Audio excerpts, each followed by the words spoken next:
नमस्कार नमस्कार दोस्तों, नैनीताल हाईकोर्ट से लाइव हूँ मैं।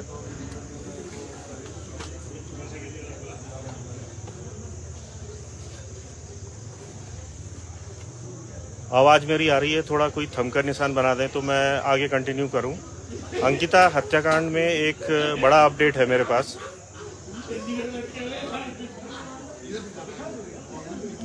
कुछ और लोग जुड़े तो मैं शुरू करूं।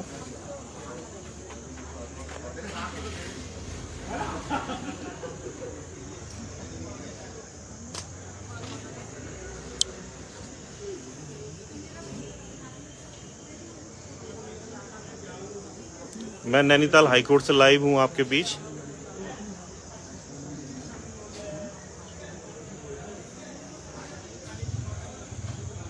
कुछ और लोग जुड़े तो मैं शुरू करूं।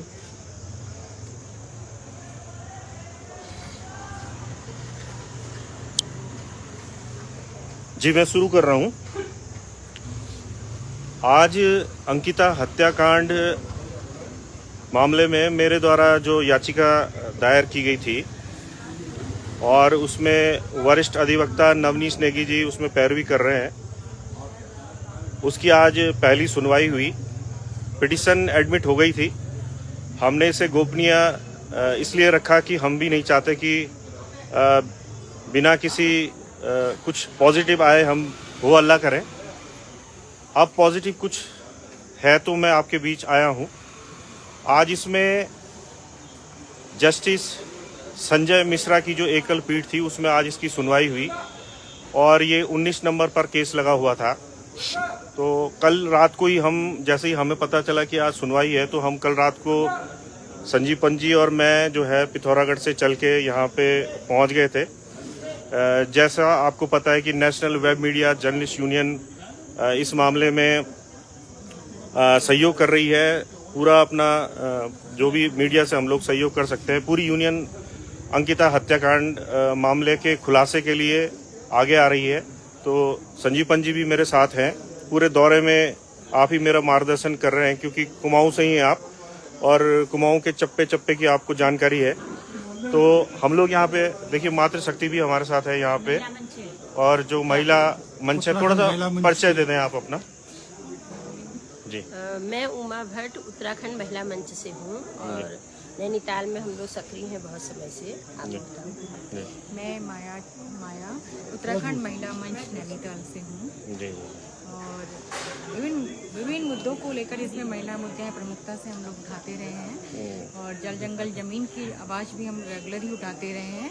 उनके लिए जो भी संघर्ष हम कर सकते हैं कर रहे हैं और इसमें मुख्यतः अंकिता मामले को लेकर ही हाईकोर्ट आए हुए हैं। मैं कुछ और लोगों से भी बातचीत कर लेता हूँ। आप भी थोड़ा सा अपना परिचय दे दें। हाँ, मैं बसंती पाठक उत्तराखंड महिला मंच। काफ़ी लंबे समय से हम लोग आंदोलनों से जुड़े हुए हैं। ऐसा नहीं रोजगार दो आंदोलन हो, राज्य निर्माण आंदोलन हो, इन तमाम आंदोलन में हमारी भूमिका रही। ऐसे ही अंकिता केस में हम लोग लगातार चिंतित है कि इस केस में कैसे न्याय मिलेगा। तो उसमें आज हम आप लोगों से मिलने भी आ रहे हैं और आगे भी हम लोग का इरादा है कि हम एक बड़ी टीम को लेके पूरे क्षेत्र में, चाहे श्रीनगर हो चाहे ऋषिकेश हो, जाएंगे और इस पर बात करेंगे लोगों से। फिर आगे जो कार्रवाई होगी हम सब मिलकर के आगे बढ़ाएंगे। जी, तो मैं मुद्दे पे आ जाता हूँ। जो मुद्दा आज का है, देखिए आज मामले की सुनवाई हुई, पहली सुनवाई हुई आज और इसमें जो वरिष्ठ अधिवक्ता है नवनीश नेगी जी वो इस मामले की पैरवी कर रहे हैं यहाँ पे। तो जब उन्होंने अपनी बात रखी यहाँ पे कोर्ट में कि भाई इसमें जो है जो क्राइम सीन है उसे नष्ट किया गया स्थानीय विधायक रेणु बिष्ट द्वारा, जहाँ पे अंकिता रहती थी जिस कमरे में, और जो एसआईटी की जांच है उससे हम लोग संतुष्ट नहीं हैं। कैसे क्राइम सीन को नष्ट कर दिया गया और पीएम रिपोर्ट को लेकर जो हमारे बीच सवाल हैं कि वो सेटिस्फैक्ट्री नहीं है। तो कोर्ट ने उसका तत्काल संज्ञान लिया और जो एसआईटी है उसे तलब किया है पूरी केस डायरी के साथ और अब तक जो भी इन्वेस्टिगेशन हुआ है उसकी जो डिटेल स्टेटस रिपोर्ट जिसे कहा जाता है टेक्निकल शब्दावली में, पूरी केस डायरी के साथ जो स्टेटस रिपोर्ट है उसे तलब किया गया है और 3 नवंबर से पहले वो रिपोर्ट जो है वो यहाँ पे तलब की गई है और 3 तारीख को फिर से यहाँ पे सुनवाई होगी। तो अभी तक जनता के मन में जो सवाल थे, चाहे पीएम रिपोर्ट को लेके थे, चाहे वनंतरा रिजॉर्ट को तोड़ने को लेकर थे, चाहे जिस तरह से अभी तक एसआईटी ने जांच की है उसके बारे में कोई बहुत ज़्यादा खुलासा नहीं हो पा रहा है। दुष्कर्म से एक तरह से जो दुष्कर्म की बात इसमें आई है कि अंकिता के साथ रेप या दुष्कर्म होने की संभावना भी हो सकती है। एसआईटी की जो फिलहाल जांच है उस हिसाब से दुष्कर्म के जो आरोप हैं उससे भी जो अभियुक्त हैं उनको एक तरह से छोड़ दिया गया है। वो 376 जो धारा उन पर लग सकती थी वो भी उसमें नहीं है। तो अगर 376 हटती है तो केस निश्चित तौर पे कमज़ोर होगा, क्योंकि ऐसी पूरी संभावना है कि उसके साथ हत्या से पहले कुछ गलत हुआ है। अब वो क्या गलत हुआ है, कोई वो फिजिकल असॉल्ट है, वो सेक्सुअल असॉल्ट है, क्या है, ये तो इन्वेस्टिगेशन का पार्ट है। तो अब ये होगा कि यहाँ पे हाईकोर्ट की मॉनिटरिंग में सारी जांच होगी और एसआईटी जो भी जांच कर रही है उस पर हम सवाल जवाब यहाँ पे कर सकते हैं। पीएम रिपोर्ट यहाँ पे तलब की जा सकती है।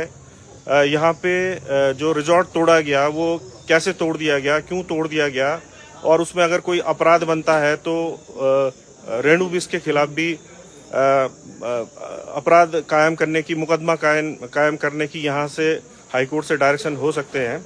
तो ये तो भविष्य की बात है कि इसमें क्या होगा, लेकिन फिलहाल ये है कि हमारे जो सवाल हैं, जनता के जो सवाल हैं अंकिता हत्याकांड को लेकर, उसकी एक प्रॉपर यहाँ पे सुनवाई हो पाएगी और जो भी सवाल होंगे, जो जायज़ सवाल होंगे इन्वेस्टिगेशन को लेकर, वो यहाँ पे हाईकोर्ट में पूछे जा सकेंगे। पंत जी, आप भी कुछ जोड़ना चाहें इसमें? हाँ, न्यायपालिका ने एक बार फिर अपना भरोसा कायम किया है और जो जनता के सवाल थे, जो हमारे सवाल थे, वो सवाल जवाब हमें 3 तारीख को मिलेगा, ऐसी हमें उम्मीद है। और 3 तारीख को हम फिर आपके सामने उपस्थित होंगे हाई कोर्ट से ये बताने के लिए कि आगे क्या हुआ, इस केस में कैसे हुआ। हम लगातार national web media journalist union के साथ इसकी पैरोकारी में लगे हैं। आंसू भाई के नाम से पिटीशन है और क्योंकि संगठन पूरी तरह गैर राजनीतिक है तो हम ये चाहेंगे भी कि इसको किसी तरीके का राजनीतिक मुद्दा न बनाया जाए। धन्यवाद। धन्यवाद पंत जी। तो हम भी चाहते हैं कि ये कोई राजनीतिक मुद्दा न बने।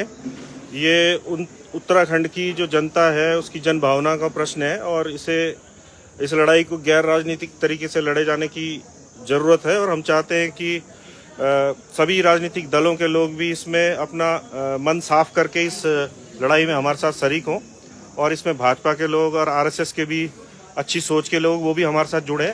हमें किसी से भी कोई गुरेज नहीं है, क्योंकि अंकिता तो पूरे उत्तराखंड की बेटी थी, किसी भाजपाई या कांग्रेसी या आरएसएस वाले की बेटी नहीं थी, वो सभी की बेटी थी। तो मैं उनका भी अभिवादन करूंगा। अगर आरएसएस के और बीजेपी के कुछ लोग भी हमारे साथ खड़े हो जाते हैं तो हमें अच्छा महसूस होगा।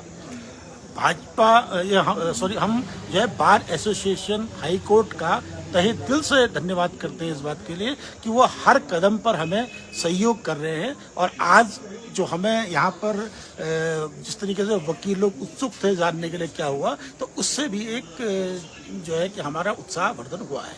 हम धन्यवाद करते हैं national web media journalist union की ओर से बार एसोसिएशन हाई कोर्ट का। जी, बार एसोसिएशन का जो हमें यहाँ पे समर्थन मिला है, जिस तरह से सारे जो अधिवक्ता गण हैं, विद्वान अधिवक्ता गण हैं नैनीताल हाई कोर्ट के, वो बिल्कुल खड़े हैं हमारे साथ। और इस केस की पैरवी में जो वरिष्ठ अधिवक्ता नवनीश नेगी जी है, उनके साथ लगातार सभी अधिवक्ताओं का डिस्कशन भी रहेगा। तो अब हमें ऐसी आवश्यकता नहीं है कि हमें किसी आयातित एडवोकेट को बाहर से बुलाना पड़े, क्योंकि यहाँ पे बहुत काबिल अधिवक्ता यहाँ नैनीताल हाई कोर्ट में है, सीनियर एडवोकेट हैं, वो सब लोग हेल्प करेंगे और एक मजबूत पैरवी अंकिता हत्याकांड मामले में यहाँ पे अंकिता की तरफ से हो पाएगी। उत्तराखंड की जो जन भावना है उसकी यहाँ पे पैरवी हो पाएगी।